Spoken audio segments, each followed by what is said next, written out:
Halo semuanya, balik lagi bareng gue Pian Rafe. Dan seperti biasa ya, di video kali ini gue bakalan lanjutin alur cerita yang sebelumnya pernah gue upload.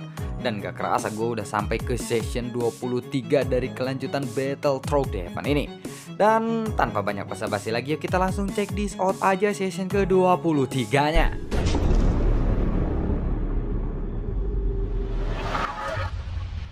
Di episode sebelumnya, tim Sioen ini telah keluar dari Killing Heaven level kedua dan sesegera mungkin untuk meninggalkan Killing Heaven ini.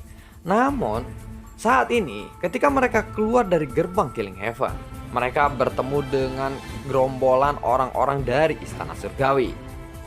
Sioen dan juga yang lainnya di sini telah terkepung. Namun Xiao Yueli menyarankan agar Xiaoyan segera membawa ibunya pergi dari sana dan biarkan dia yang melawan orang-orang dari Istana Surgawi itu. Dan tidak hanya itu, klon leluhur iblis immortal juga langsung muncul di samping Xiaoyan. Dia sudah siap untuk melawan mereka sampai mati. Dan bahkan jika Xiaoyan harus mati di dalam pertempuran ini, Xiaoyan tidak akan pernah meninggalkan Xiao Yueli sendirian di sini. Sebagai ayah, dia tidak akan mungkin bisa melakukan itu. Xiaoyan, kita bisa mengandalkan kecepatan kapal ini untuk melarikan diri. Selama kamu berada di dalam Killing Heaven, aku telah menambahkan teknologi Minghe kuno ke dalam kapal ini. Mungkin sudah saatnya kita mencoba seberapa cepat kapal kita sekarang, ucap dari Ding Yue yang tiba-tiba berkata seperti itu. Dengan bantuan sumber gas, kita secara instan bisa meningkatkan kecepatannya hingga level yang ekstrim. Seharusnya mereka tidak akan bisa mengejar kita, ucap dari Ding Yue. Oh, benarkah? Jawab dari Xiaoyan sambil menatap ke arah Ding Yue. Hah, baiklah kalau begitu. Kita bisa menghindari pertempuran ini, maka itu akan lebih baik, ucap dari Xiaoyan sambil mengangguk. Namun, untuk menggunakan kecepatan ini kita membutuhkan biaya sebesar 100 juta pil sumber gas dewa hanya untuk satu kali penggunaannya saja, jawab dari Ding Yue. Apa? Cuma 100 juta? Ini aku berikan 1 miliar pil sumber gas dewa kepadamu sekarang, ucap dari Xiaoyan. Dia langsung memberikan 1 miliar pil sumber gas dewa kepada Ding Yue. 100 juta pil sumber gas dewa ini masih tidak berarti apa-apa bagi Xiaoyan, karena sebelumnya dia telah memiliki 20 miliar sumber gas dewa. Setelah mendapatkan pil sumber gas dewa dari Xiaoyan ini, Ding Yue segera memulai persiapannya untuk mengaktifkan NOS di kapal Interpid ini. Oh ya, berapa lama waktu yang dibutuhkan untuk ini? Tanya dari saya. Aku akan segera selesai, jawab dari Ding Yue. 100 juta pil sumber gas dewa langsung mengalir ke dalam sebuah informasi untuk menggerakkan kapal Interpid itu. Ini kayak suara motor bore up. Nggak begitu sih. Pada saat berikutnya, semua orang hanya merasa seolah-olah mereka terpental dalam sekejap. Tubuh dan jiwa mereka pun seakan-akan terpisah karena saking kencangnya kapal ini. Dan 3 kapal besar itu tetap di tempat mereka berada. Sepertinya bukan mereka yang berdiam diri di tempat itu, tetapi mungkin karena kapalnya terlalu cepat. Seolah-olah kapal yang mengejar mereka itu berhenti di tempat. Dan mereka bahkan tidak sempat bereaksi, karena kapal Interpid ini tiba-tiba seperti menghilang di depan mereka. Apa itu? Mengapa kapalnya bisa begitu cepat? Ucap dari orang-orang yang ada di 3 kapal besar tersebut.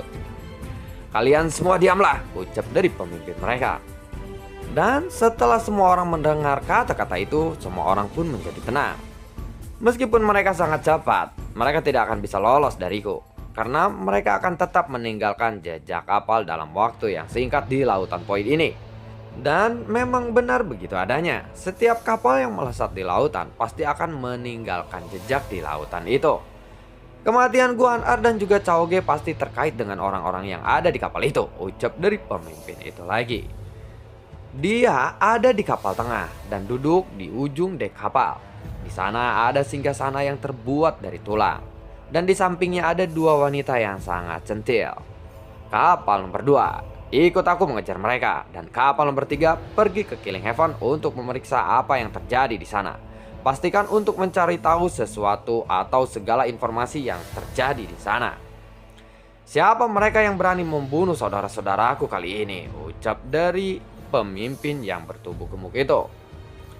Orang-orang ini tidak memiliki pupil mata, dan mereka yang tidak memiliki pupil mata pastilah berasal dari istana surgawi. Dan sosok pemimpin gemuk itu bernama Huan Hai. Kekuatannya jelas yang terkuat di antara mereka, dan tidak ada yang berani membantah perintahnya sama sekali. Sementara itu, kecepatan kapal Intrepid entah sudah mencapai tahap akhir atau tidak, dan kapal Intrepid sudah tidak tahu keberadaannya ada di mana, hanya menyisakan lintasannya saja. Di dalam keadaan darurat seperti ini, Ding Yue tidak punya waktu untuk memeriksa arah terlebih dahulu. Dia melesat kemanapun yang dia mau, karena mereka ingin melarikan diri secepat mungkin. Saat ini, mereka sedang melesat di suatu tempat di Nanling Point, tetapi sebenarnya mereka belum terlalu jauh dari Killing Heaven. Xiaoyan, bagaimana selanjutnya? Tanya dari Ding Yue. Apakah mereka bisa menyusul kita? Tanya dari Xiaoyan. Aku tidak tahu, tetapi meskipun ledakan sumber gas dapat membuat kapal ini melesat dengan sangat cepat, tetapi itu juga akan meninggalkan jejak yang sangat jelas di lautan Point. Kemungkinan mereka bisa mengejar kita sangatlah tinggi, ucap dari Ding Yue. Pada saat ini, Ding Yue menatap kompasnya. Dia lalu mengamati apakah ada kapal yang mengejarnya yang memasuki jangkauan deteksi kompas dari Ding Yue ini atau tidak. Dan seperti yang ditakutkan oleh Ding Yue, saat ini ada 2 titik cahaya yang muncul di kompasnya, dan arahnya tidak berubah, yaitu mereka sedang bergegas menuju ke posisi mereka saat ini dengan kecepatan yang cepat. Xiaoyan pun segera mengeluarkan selip giok. Ini adalah selip giok yang ditinggalkan atau diberikan oleh Leibo sebelumnya. Xiaoyan lalu mengalirkan sumber gas kepada selip batu giok itu, dan untuk sesaat ada sinar cahaya yang meluap dari sana. Kemudian cahaya itu menunjuk ke suatu arah. Ikuti arah yang ditunjukkan oleh cahaya itu saja, ucap dari Xiaoyan. Ding Yue pun segera mengangguk dan tanpa ragu-ragu mengerahkan kapal Intrepidnya ke arah yang dituju oleh batu giok itu. Tidak lama setelah kapal Intrepid pergi, 2 kapal musuh di tempat kapal Intrepid sebelumnya berada telah menyusulnya. Namun sekarang kapal Intrepidnya sudah melesat lagi. Lapor Tuan, ada kabar dari Killing Heaven saat ini. Dan saat ini kondisi Killing Heaven sedanglah kacau. Cao Ge dan juga Guan Er telah terbunuh, dan orang-orang dari istana surgawi telah mati. Penetua Zotai juga telah menghilang, dan banyak boneka pembunuh yang telah hancur, ucap dari salah satu awak kapal yang masuk ke sana. Jadi benar, Guan Er dan yang lainnya telah terbunuh. Apakah mereka tahu identitas pembunuhnya? Ucap dari Guan Hai sambil memeluk seseorang wanita yang menawan, dan telapak tangannya sedang menjelajahi tubuh kedua wanita itu dengan sembarangan. Satu tangan di ketiak dan satu lagi di teo. Ya, itulah kira-kira di situ ya. Mereka bukan berasal dari Nanling Point, dan mereka tidak tahu secara pastinya, jawab dari pria itu. Berani sekali mereka. Tapi aku harus tahu siapakah mereka itu. Aku sebenarnya tidak peduli dengan orang-orang dari istana surgawi. Namun Guan Er adalah saudaraku, dan aku harus membalaskan dendamnya kali ini, ucap dari Huan Hai. Kedua kapal itu pun terus bergerak melaju atau mengikuti jejak kapal Intrepid sebelumnya. Dan kecepatan kedua kapal musuh ini tidaklah lambat, karena kedua kapal ini juga sama-sama diproduksi oleh teknologi kuno. Meskipun kapal Intrepid ini masih lebih cepat, tetapi kapal musuh juga tidak tertinggal jauh. Kapal Intrepid juga melaju dengan kecepatan yang sangat cepat, dan jelas tidak mungkin untuk dikejar dalam waktu yang singkat. Bisakah mereka mengejar? Tanya dari Xiaoyan. Selama kita tidak berhenti, mustahil bagi mereka untuk bisa mengejar kita, jawab dari Ding Yue. Ayah, tidak perlu melarikan diri seperti ini. Kita cukup bertarung saja dengan mereka. Aku rasa tidak akan sulit untuk membunuh mereka semua, ucap dari Xiao Yueli. Jangan khawatir, ayo kita pergi ke suatu tempat dulu. Akan ada yang membantu kita di sana. Kita tidak perlu membuang-buang tenaga di sini, ucap dari Xiaoyan. Jika Leibo dan juga Wu Tianyu membantu, krisis apapun yang akan menimpa mereka pasti bisa diselesaikan dengan mudah. Bantuan? Yang membantu? Tanya dari Xiao Yueli. Jika mereka terus mengejar kita seperti itu, Akan ada kemungkinan besar mereka juga akan mencari bantuan, bukan? Jadi biarkan saja mereka sekarang mengikuti kita. Ada dua teman yang ingin ayah temui terlebih dahulu, dan mereka seharusnya bisa membantu kita, ucap dari saya. Ya, aku akan menuruti perintah ayah sajalah, ucap dari Xiao Yueli. Mari kita beristirahat dulu sekarang. Ibu dan ayah perlu istirahat, ucap dari Xiaoyan. Sun Er yang berdiri di samping Xiaoyan, tiba-tiba ada rona merah yang muncul di wajah cantiknya. Sun Er sudah mengerti apa yang akan dimaksud oleh Xiaoyan ini, dan begitu pun juga para pendengar dan juga pendampingnya. Kalian pasti mengerti lah apa yang akan dilakukan oleh Xiaoyan ini. Ya, saat Xiao Yueli melihat ekspresi Sun Er, dia pun langsung memahaminya, dan Xiao Yueli segera melirik ayahnya dengan sangat marah. Hei orang tua, aku sudah memiliki kakak perempuan dan kakak laki-laki, dan aku tidak ingin memiliki adik kecil lagi. Biarkan aku saja menjadi anak yang terakhir, ucap dari Xiao Yueli. Mendengar itu semua orang yang ada di kapal pun tertawa. Tunggu dulu, gue lupa sama Xiaoqi, karena di sini sebenarnya ada juga Xiaoqi. Jika aku tidak melakukan itu, kamu tidak akan mungkin berdiri di sini, ucap dari Xiaoyan sambil mengulurkan tangannya dan memeluk pinggang Sun Er. Dan mereka berdua pun lalu berjalan menuju kamarnya. Tetapi Long Yan tiba-tiba berjalan mengikuti Xiaoyan dari arah belakang, dan ini membuat Xiaoyan melongo. Hei Long Yan, kamu juga perlu istirahat untuk saat ini. Kamu tidak usah mengikuti aku ke kamarku, ucap dari Xiaoyan. Setelah berbicara seperti itu, Xiaoyan lalu membawa Sun Er ke dalam kamarnya, dan semua orang pun mengerti. Tetapi Long Yan masih tetap mengikuti Xiaoyan, seolah-olah dia tidak mengerti apa yang dikatakan oleh Xiaoyan. Long Yan, ada apa denganmu? Benar saja ya, ternyata selama ini ototmu saja yang berkembang, tetapi pikiranmu tidak, ucap dari Xiaoyan sambil menoleh tanpa daya kepada Long Yan. Long Yan pun lalu melihat Xiaoyan dengan sangat serius. Lalu dia berkata, Ayah, bisakah ayah tidak meninggalkanku lagi? Aku telah menjadi lebih kuat sekarang, dan aku pasti bisa membantu ayah kapanpun, ucap dari Long Yan. Namun kali ini Xiaoyan tidak membutuhkan bantuan Long Yan. Kalau misalkan Xiaoyan butuh bantuan Long Yan, Sun Er pasti kalah. Saat berbicara, Long Yan lalu mengepalkan tinjunya dan matanya berbinar-binar. Selama dia berpisah dengan Xiaoyan, Long Yan berlatih begitu keras. Dia hanya berharap untuk selalu berada di samping Xiaoyan. Itu saja yang Long Yan inginkan. Atau Long Yan tidak ingin ditinggalkan oleh Xiaoyan lagi. Dia takut untuk ditinggalkan oleh Xiaoyan, makanya dia selalu mengintili Xiaoyan kemanapun. Meskipun Long Yan ini konyol, atau bisa disebut dengan ya mungkin tidak mengerti, dia sebenarnya memiliki hati yang lembut, dan dia masih polos. Baginya, Xiaoyan adalah segalanya. Posisi Xiaoyan di hatinya tidak mungkin bisa digantikan oleh siapapun. Melihat kesungguhan hati dari Long Yan, Xiaoyan pun lalu bergetaran. Matanya lalu memerah, sepertinya dia merasa benar-benar sangat egois saat ini. Xiaoyan pun lalu memeluk Long Yan. Maafkan ayah Long Yan, ucap dari Xiaoyan. Setelah memeluk Long Yan, Xiaoyan lalu memandang ke arah Long Yan dengan sangat serius. Ayah tidak akan meninggalkanmu lagi, ucap dari Xiaoyan. Benarkah? Benarkah? Benarkah? Jawab dari Long Yan. Matanya menunjukkan kegembiraan yang tiada tara. Maklum saja Long Yan ini sudah lama berpisah dengan Xiaoyan. Tentu saja. Dan Qiuqi juga pasti akan kembali bersama kita, ucap dari Xiaoyan sambil tersenyum dan mengangguk. Qiuqi? Apakah ayah punya kabar tentang dia? Tanya dari Long Yan. Ya, ayah pernah melihatnya, tetapi kamu pasti akan terkejut ketika kamu melihatnya, ucap dari Xiaoyan. Terkejut? Memangnya apa yang terjadi dengan Qiuqi? Tanya dari Long Yan lagi. Tidak apa-apa, dia baik-baik saja. Tetapi dia bukan lagi si kecil Xiu, pelahap ramuan seperti yang dulu. Karena dia telah tumbuh menjadi wanita yang cantik, ucap dari Xiaoyan sambil tersenyum. Wanita yang cantik?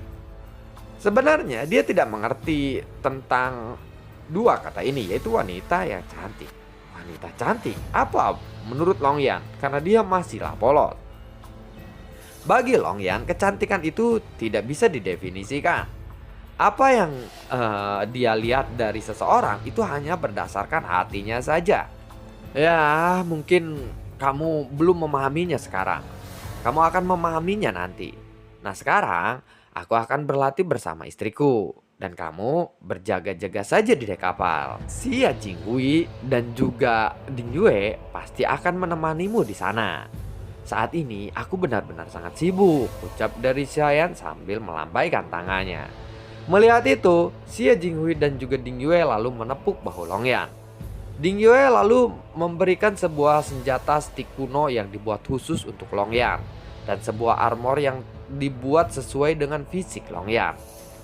Tombak Panlong, ini baru saja aku buat untukmu. Ada juga armor Sumi, ini untukmu juga. Armor ini bisa diubah sesuai dengan bentuk tubuhmu. Cobalah, mungkin semua ini akan cocok untukmu, ucap dari Ding Yue sambil menyerahkan tombak dan armor itu kepada Longyan. Wah, sekarang kamu menjadi lebih tampan. Meskipun masih lebih tampan aku sih. Tetapi aku sangat senang bisa melihatmu lagi, ucap dari Xia Jinghui. Longyan lalu menatap wajah Ding Yue dan juga Xia Jinghui. Kemudian Longyan lalu menundukkan kepalanya dan sedikit bergetaran.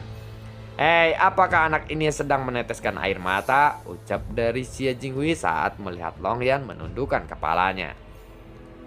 Detik-detik berikutnya, Longyan langsung mengangkat kepalanya lagi dan senyuman cerah pun muncul di wajahnya. Seolah-olah semuanya telah kembali normal. Maksudnya adalah situasi tim Fearless saat ini. Sudah lama Longyan merindukan situasi seperti ini karena dia sudah lama juga terpisah dari tim Fearless ini. Walaupun keadaan tim Fearless saat ini tidaklah lengkap. Melihat senyuman Longyan, Xiao Yueli pun sedikit terkejut. Aku pikir naga konyol itu tidak akan pernah bisa tertawa. Ternyata dia bisa tertawa juga ya, ucap dari Xiao Yueli. Setelah itu, Xia Jinghui segera mengajak Longyan untuk nongkrong sambil minum kopi. Tetapi tiba-tiba Ding Yue lalu menampar kepala Xia Jinghui. Pak! Awas ya, jangan mengajari anak ini sesuatu hal yang nakal, ucap dari Ding Yue. Xia Jinghui pun lalu meninggalkan Ding Yue yang sedang marah. Dan kemudian dia berbisik kepada Longyan. Tenang saja, aku akan mengajarimu sesuatu yang membuat lelaki itu menjadi lelaki sejati. Bisik dari Xia Jinghui. Mendengar itu atau melihat itu, Ding Yue langsung mengejar Xia Jinghui. Ding Yue tahu dia berbisik sesuatu hal yang aneh kepada Longyan. Suasana kapal Interpid pun saat ini benar-benar sangatlah menyenangkan. Kapal Interpid ini melesat dengan kecepatan yang sangat cepat. Dan dua kapal musuh di belakang juga telah mengejarnya dengan kecepatan penuh. Tuan Huan Hai, kami sudah mengejar mereka dengan kecepatan penuh. Tetapi kita tidak bisa mengejar mereka. Jika mereka tidak berhenti, kemungkinan besar kita tidak akan bisa mengejar mereka, ucap dari bawahan Huan Hai. Apakah kamu tahu kemana arah mereka akan pergi? Tanya dari Huan Hai. Sampai saat ini, aku tidak tahu pastinya. Tetapi menurut arah yang mereka lewati, paling dekat dengan jalur itu adalah alam Qingzi, ucap dari sang bawahan. Alam Qingzi? Apakah mereka akan pergi ke alam Qingzi? Tanya dari Wang Hai lagi. Dia sangat terkejut karena alam Qingzi ini jelas merupakan tempat yang sangatlah kejam dan paling kejam di Nanling Point. Tidak ada yang mau pergi ke tempat itu. Apalagi setelah semua fighting god bintang 9 yang pernah pergi ke sana binasa di alam Qingzi. Dan situasi di sana benar-benar masih belum diketahui kenyamanan atau keamanannya. Aku tidak yakin. Aku hanya bisa menebak berdasarkan pemikiran arah atau perkiraan arah yang mereka tuju, ucap dari sang bawahan itu. Suegi, segera beritahu orang-orang istana surgawi terdekat untuk mencegat mereka, ucap dari Huan Hai. Kemudian seseorang dengan gaun merah muncul. Dia di samping Huan Hai. Wanita ini sangatlah cantik dan sangat menarik, tetapi tidak ada pupil matanya. Jika dilihat dari sudut pandang rute ini, memang ada anggota istana surgawi di sekitaran sini. Dia adalah Wang Zing, ucap dari wanita cantik yang bernama Sueki itu. Bisakah dia ikut mencegat mereka? Tanya dari Huan Hai. Mungkin saja bisa, tetapi kekuatan Wang Zing ini sedikit lebih lemah. Kekuatannya saat ini sebanding dengan kekuatan Guan Er. Jika Guan Er saja bisa terbunuh oleh mereka, kemungkinan besar Wan Jing juga pasti tidak akan bisa menghentikan mereka, ucap dari Sueki. Dia bisa menunda waktu sebentar untuk kita. Lagi pula kekuatan Guan Er juga tidak lama. Mereka juga pasti sedang terluka parah. Buktinya mereka langsung pergi melarikan diri dengan tergesa-gesa ketika mereka bertemu dengan kita. Aku akan memerintahkan Wan Jing untuk menghentikan mereka, ucap dari Wan Hai. Mendengar itu, Sueki pun lalu mengangguk. Dan dia segera menghubungi Wan Jing melalui selip batu gioknya. Selain itu, tolong beritahu anggota Istana Surgawi terdekat yang lainnya untuk datang memberi bala bantuan kepada kita. Karena kita harus menghindari kemungkinan terburuknya, ucap dari Wan Hai. Setelah memastikan bahwa orang-orang dari Istana Surgawi dan juga Cao Ge telah terbunuh oleh mereka, Wan Hai jelas tidak berencana untuk melepaskan tim Xiaoyan ini begitu saja. Jadi, dia harus menemukan cara untuk bisa mencegah tim Xiaoyan. Wan Jing pun segera bergerak setelah mengetahui berita itu. Tetapi Sueki tidak menjelaskan kepada Wan Jing bahwa tim Xiaoyan ini telah berhasil membunuh Guan Er dan juga Cao Ge.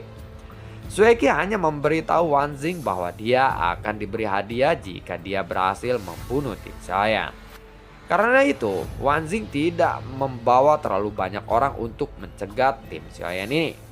Saat ini, sudah ada 4 kapal yang mengejar Xiaoyan. Dan ada lebih dari selusin petarung kuat di Istana Surgawi yang sedang memburu tim Xiaoyan. Dan lalu bagaimana kelanjutan ceritanya? Akankah Xiaoyan ini berhasil melarikan diri dari pengejaran tim dari Istana Surgawi? Nantikan video gue berikutnya dan semoga sehat selalu untuk kalian. Gue juga tidak lupa untuk selalu ucapin terima kasih banyak buat kalian yang sudah mendukung channel ini dari dulu hingga saat ini. Dan gue juga selalu ucapin terima kasih banyak buat kalian yang sudah mensupport channel ini lewat link Saweria di bawah kolom deskripsi. Sampai ketemu lagi di video gue berikutnya dan semoga sehat selalu untuk kalian. Assalamualaikum dan sampai jumpa. Dadah.